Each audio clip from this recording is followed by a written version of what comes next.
Well, today the president honored the surviving Navajo code talkers at the White House and threw in a jab at Senator Elizabeth Warren of Massachusetts.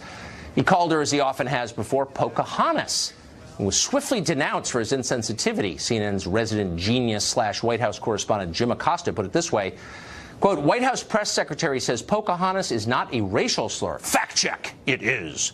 Apparently, Jim Acosta checked the official racial slur dictionary on that one. Senator Warren, of course, agreed. She described the insult also as, quote, a racial slur. Needless to say, Twitter erupted in applause. Busted! But wait, what's more offensive, jokingly using the name of a famous American Indian or spending almost a decade pretending to be an American Indian so that you can benefit from an affirmative action program designed to help actual American Indians? Elizabeth Warren did that. No one really disputes the facts of that case.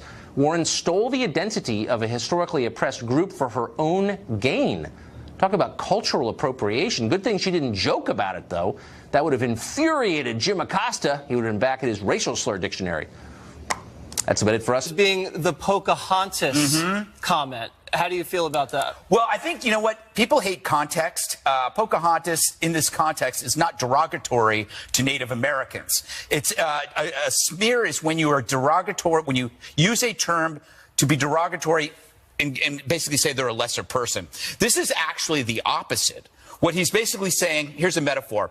You're playing golf and your buddy slices it into the woods and you say, nice shot, Tiger. What you're saying is that Tiger is a superior golfer and you're not Tiger Woods.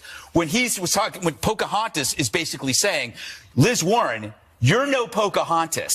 You pretended to be a Native American, but you're not a Native American. These are Native Americans. You're an imposter. It would be like watching Chris Cuomo. The media will understand this. Chris Cuomo on CNN and watch him babble incoherently, and you just go, "Good job, Cronkite." That's not an insult. That's not an insult to Cronkite. It's sarcastic. Yes, because he's revered the same way Pocahontas is. So that people, the media, they're being disingenuous by saying that this is a smear. It's actually the opposite of a smear because it's pointing out that she is nothing like the person. And to say that it's a smear, you're being actually really dishonest. It's a lie. And wow, that was unbelievable. I'm going to hire you as my lawyer. Because it's so true. Good idea. He's not licensed. That is not spin. I'm spinning so fast. That was unbelievable. Because it was beautifully right. No, I mean, goodness gracious. I'm amazed that you didn't just explode from the spinning. That was like a cyclotron. Okay. Instead of calling it spin, I'll point out where it's false, and then I'll agree with you. But there's nothing false in what I said. You don't think that he intended to demean her with that comment? He's actually saying that she's not Pocahontas, so it's not a smear. I think that demeaning her is not demeaning Native Americans. It's complimenting Native Americans by pointing out complimenting Native Americans. Because he's pointing out that you're talking to Navajo code talkers, right? About a woman who claims to be Cherokee or something, about Pocahontas, who's from a wholly different tribe, and you're just lumping them all in, and he intends to skewer her. Yeah. I don't think there's any. So that's why it's not a racist I think you put me in the cyclotron. I think you pull it way back, and this is not an issue of racism. It's an issue of character. And the Democrats could say you're of bad character because you did this in front of the Navajo code talkers, and this was an event for them, and it got hijacked by this issue. Or you could say it's an issue about character because in order to advance her career, when she went to Harvard, she said, "Oh yeah, I'm going to check the box here." Gets in, gets tenure, and then doesn't do that anymore. That is an issue of character. It's not one of race.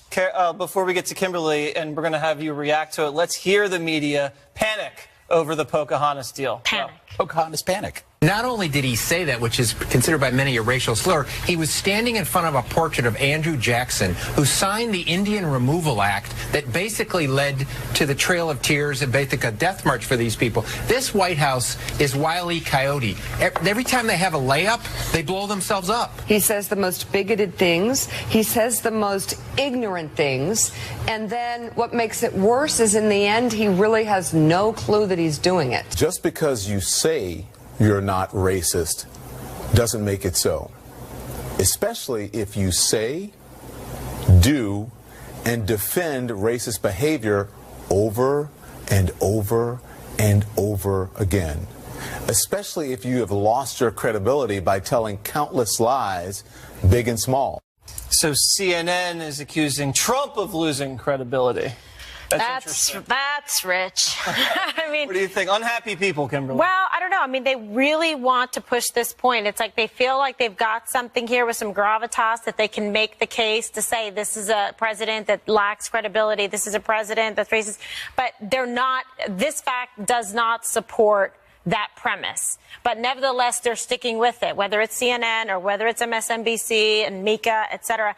That's what they're going on. They're saying, okay, this is a president who's being disrespectful. He's being disrespectful to Native Americans. He's saying this is completely out of control and trying to tie it back and do the whole full loop to say this proves, in fact, therefore, that he doesn't have credibility and is disrespectful. I'm going to steal Gutfeld's like circular reasoning analogy and say, let's pretend, Juan, that I claimed I was black. Yeah. Just to get into school. Yeah. And then you made fun of me and said, oh, yeah, Jesse Jackson over here. Right. Is Jesse Jackson a racial slur? I don't know about No, this. but I would be... Thank you! So Pocahontas isn't a racial slur either. I think you have to have some context. Only in Waters world. Context. It's perfect. That was a perfect analogy. Did you work on that all day? And Don Lemon made a legitimate point. I mean, this is the guy that said, oh, there are good people on both sides in Charlottesville, right? This is the guy who goes after the NFL players with some kind of vigor that makes people think, what's going on? Makes them think, but as if they're reading, if they can read his mind. You can't read his mind, Juan. No, he didn't say anything racist about the NFL. No. I think that he finds the racist thing. I think that he finds. Not he thinks. Well, I'm about to tell you that. Okay. Okay, that he finds it just very valuable politically to attack people of color in this country, and he does so, and then says, "I'm not racist." Like Paul Ryan. What color is Paul Ryan? What color is Hillary Clinton? What color is Marco Rubio? What color is anybody at Fox News or CNN that he's attacked? And what I'm saying to you is, he finds political advantage and value in making whipping boys out of people of color, and in this Mitch McConnell. In this case, I think he went after her in a way that even Navajo Indians said was insensitive, and they considered it a slur. That's not me. All you have to do is post the question. That's people who are Native American. If you pose that question, you can get any answer you want. Dana, Pelosi, bringing it back to the earlier discussion, just tweeted that Trump is guilty of verbal abuse by saying, I guess, crying Chuck, and, there's no deal. Verbal abuse. But this is the thing. I think that they have got to figure... Jonathan. Sir, at the event that the president just did with the Navajo code talkers, he referred to Pocahontas being in the Senate. Why did he feel the need to say something that is offensive to many people while honoring the Navajo code talkers, these genuine American I think heroes? What most people find offensive is Senator Warren lying about her heritage to advance her career. Now, she said it was a racial slur. She said it was a racial slur. What is your response to that? I think that's a ridiculous response. Let me just follow up with that, because the president was speaking at an event to honor members of the greatest generation, people who fought in World War II, who are in their 80s and 90s now. And the moment had many people online asking whether the president lacks decency. What's your response to that notion? Look, I think the president certainly finds an extreme amount of value and respect for these individuals, which is why he brought them and invited them to come to the White House and spent time with them, recognizing them and honoring them today. So I think he is constantly showing ways to honor those individuals, and he invited them here at the White House today to meet with them and to also remind everybody about what the historic role that they played many years ago. Kristen. Why is it appropriate for the president to use a racial slur in any context? I don't believe that it is appropriate for him to make a racial slur or anybody anybody else. This is a racial slur, so why is it appropriate for him to use that? Like I said, I don't think that it is, and I don't think that was certainly not the president's intent. Does he see I think, again, like I said, I think the most offensive thing.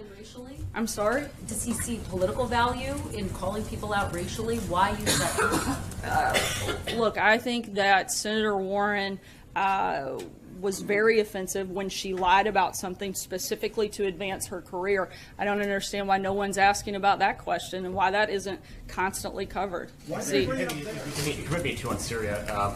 First off.